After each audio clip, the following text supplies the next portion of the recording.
All right, welcome back. So this is my 1969 Honda CT70 that I had initially completed as a Restomod with a 125cc Lifen engine in it and 12-volt electronics, but decided to actually go back and try to make it a restore. So I got this 72cc engine that don't really know anything about, and in the previous video I put a new head on it and checked the clutch cover case. And I was going to try to test for spark, but I was missing a cam sprocket, which I actually found. I was waiting in the last video for it to arrive tomorrow, but I actually have one. So I got that in, got that timing set up, and was able to kick it.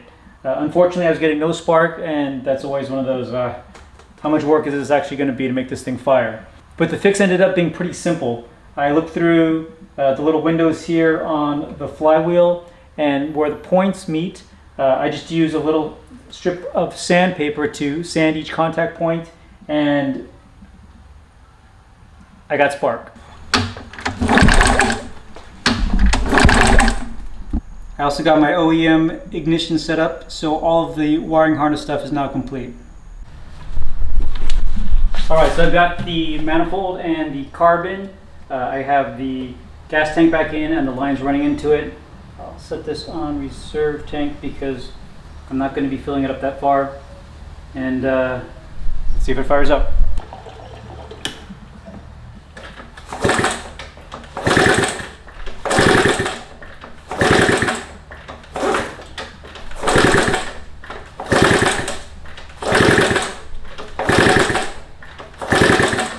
Well, the problem there seemed to be that no fuel was getting into this carburetor. I'm not sure why. Both tubes, when I pulled them off, had a lot of gasoline coming out of it, but absolutely nothing made it into the bowl. So I need to figure that out, or maybe try a different carb. But I know I've got spark, and again, the head is new, so I just need to figure out why I'm not getting fuel. All right, I put in a different carburetor that I had in my pile of stuff, hoping this one works a little bit better. I also am testing to make sure that the bowl is actually getting fuel, because the last one wasn't at all. Turn this overflow knob. I get some dribbling, so looks like fuel is making it through the system, which it wasn't last time. I'm hoping that's my problem. Let's try to kick it again. I've got some added confidence this time, so I'm going to put on some headphones because I'm expecting it to be loud.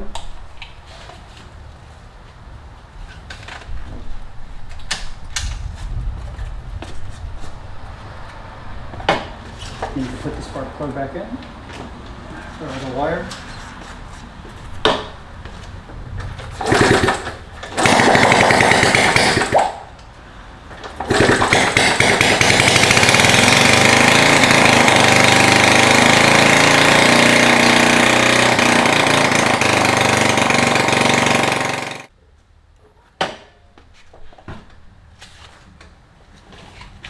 All right, so let's get on the chain and see if it rides.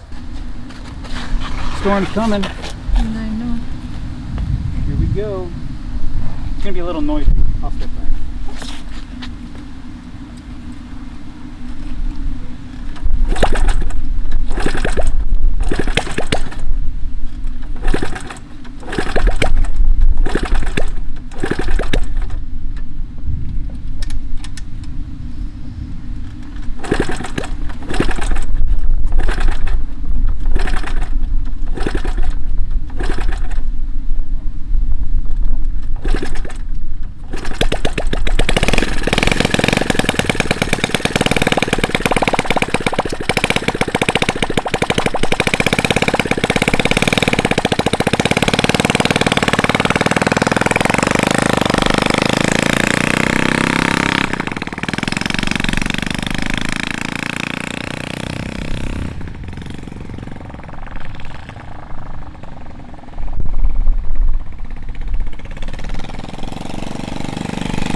All right, so I'm back here working on the floor where I feel most comfortable, but I spent about an hour chasing down some wiring gremlins.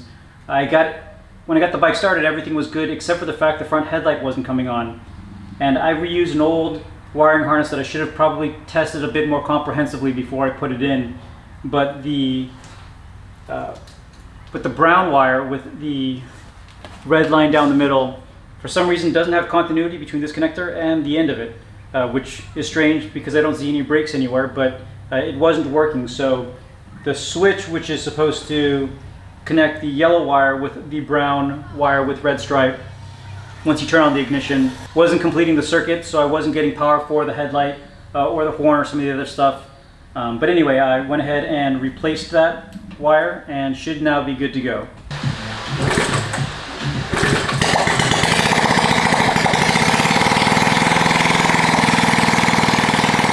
Alright, so something that I haven't checked in this head is the valve latch, and it's pretty easy to do. I have a feeler gauge, and the valve clearance both for the intake and the exhaust is supposed to be 0.002 inches, which is wafer thin. This is about half as thick as a soda can, or maybe even less than that. So pretty tight clearance.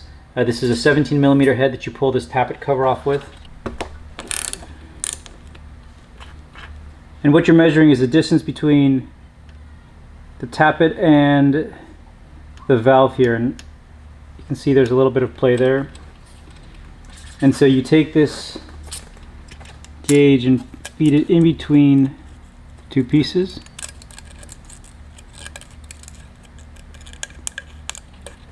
And that fits way too liberally, so I'm going to back this nut off. I think it's a 9 millimeter nut. I'll back it off, tighten this down a little bit until I've got the right amount of clearance so that it's just barely touching. But yeah, these valves are way too loose. I also like to put a little bend in the feeler gauge so it's a little easier to get inside.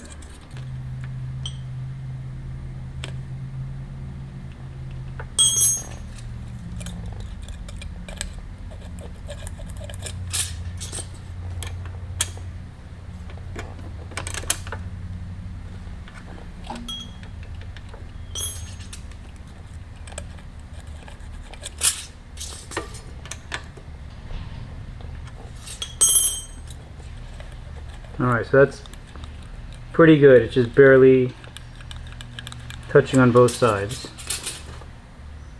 So you do the same on the exhaust side, which is the same cap on the other side of the head here.